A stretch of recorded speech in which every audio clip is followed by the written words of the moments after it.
We now welcome in Anthony McCarron and John Harper for more on the Mets. Harp, I know you don't get your butt kicked like that.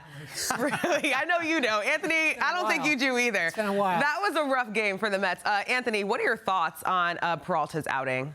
You know, Chelsea, this has been a weird year for him. I think we were all expecting big things from him off of a really nice year, fifth in the NL Cy Young voting last year for the Brewers. But he hasn't made that push, you know, up to that sort of ace-level guy. He's been like 5 and fly, Freddie, a lot of the times this year, even in some of his better outings. But I never expected to see him get clobbered like this. Yeah. I mean, this was a real beating. And, you know, there were some things that happened. Freddie alluded to it. You saw it in the clip there. But there were also some rockets being ripped around that ballpark in Philly, and I know that happens down there. And Todd, you know, alluded to the, you know, the lefty assault squad that the Phillies have, you know, led by Schwarber and Harper. But I mean, he's got to be a lot better than this. It's been a huge disappointment so far, Freddy Peralta, and he's got to do some soul searching and some better pitching. Yeah. Listen, he doesn't look like the same guy as we saw in Milwaukee. You know, Todd talked about that ball that Bryce Harper got to, up and in fastball. Nobody got to that pitch against Peralta last year because he had that extra life on the ball. For Harper to turn on that, it tells you there's something not there. And you look at some of the numbers, he's given up a ton more hard contact than he did last year.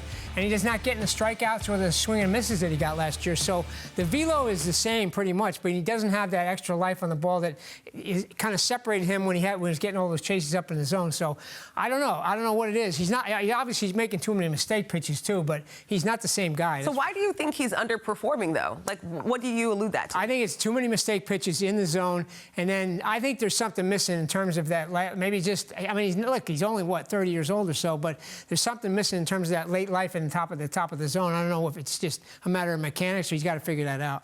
Yeah, entering this start, Harp, you said it. You know, he was giving up some of the worst hard hit percentage of his entire career, and then he gave up 7 extra base hits in this game. That's a career worst as well. So obviously, the deception isn't there. The pitches don't have the same sizzle and snap on them that they usually do, and you know, teams are feasting.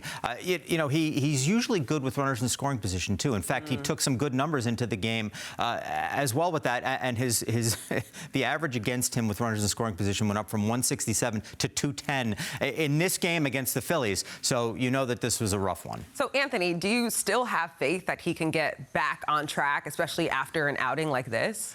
You know, Chelsea, I hesitate to say, yes, I'm all in on the Freddy Peralta bandwagon. He's going to be the Mets ace the rest of this season.